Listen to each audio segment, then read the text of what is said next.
Well, the gloves are off in Washington's fight over AI. The White House wants fewer rules, but Congress doesn't agree. Lawmakers are demanding guardrails on AI's impact on jobs and keeping kids safe when using it. That bipartisan power is directly challenging the Trump administration's push to loosen regulations.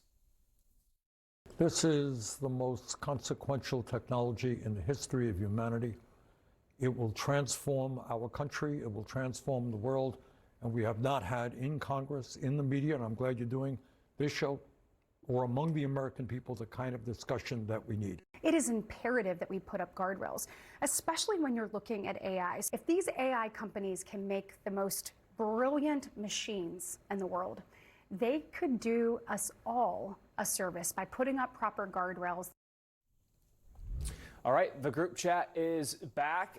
You hear both of these senators, guys, agree that action is needed, but the Trump administration just issued this executive order that's challenging state AI laws. Where does the power reside right now, really? Is it Congress that can actually override the White House's push for fewer rules, Stephen?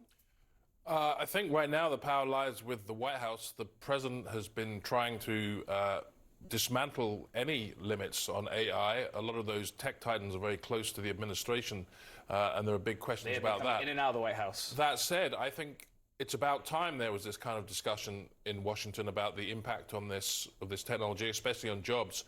I think it's quite likely we're going to see the political power shift on this in the run-up to the 2026 election. There's going to be extreme pressure, I think, on candidates of both parties to come up with answers for workers who are going to lose their jobs, just as, say, 15 years ago, we saw the political impact of the loss of blue-collar jobs in the Midwest moving abroad. I think we're going to see the same political consequences playing out in future through the loss of white-collar jobs. And that could change the power dynamic here as well. Mike, I know you have a background here in tech. So we heard Senator Sanders there warn about economic devastation. From a business and development perspective, what's the real cost for putting up guardrails like this? Yeah, so there's two things.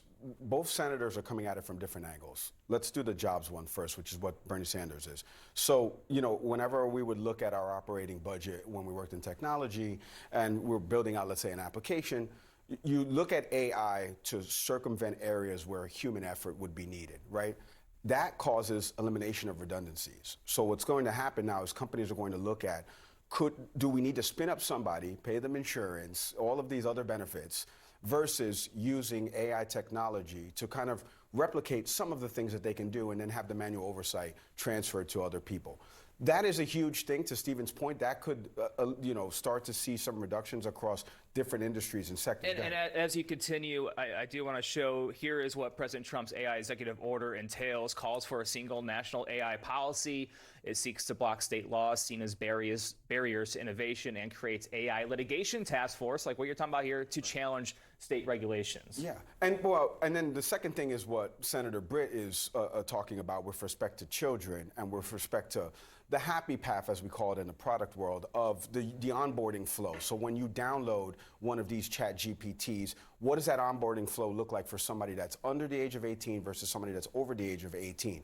A lot of the times, product managers and the way these companies can create the guardrails is to create that path so that the machine is asking, are you this age? You have to prove it to me. We all go through the different things where we got to pick the staircases, right? And we hate that. Well, we've got to go through more layers and more hurdles. It's not just selecting something with a button that could be bypassed. And I think there's a lot of talk about that and how that protects children, but the jobs one is probably the bigger impact to the economy. Let's talk about protecting children here, because you have Senator Britt's bill here. It's not gaining a lot of traction at this point, despite, Francesca, the White House saying that they support protecting children. So why isn't there more of a push here? I'll be interested to see what role First Lady Melania Trump could potentially play in this discussion.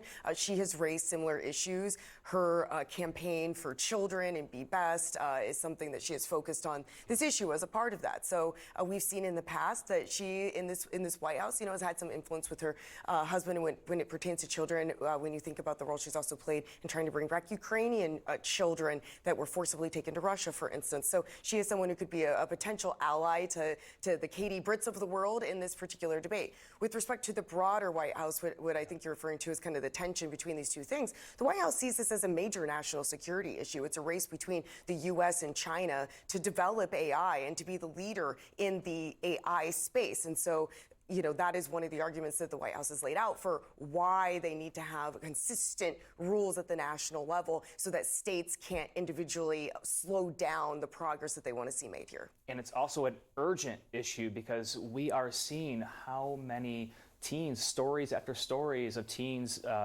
interacting with AI and dying by suicide. So it is something that seriously needs to be addressed in a quick manner. Hopefully we can see that happen.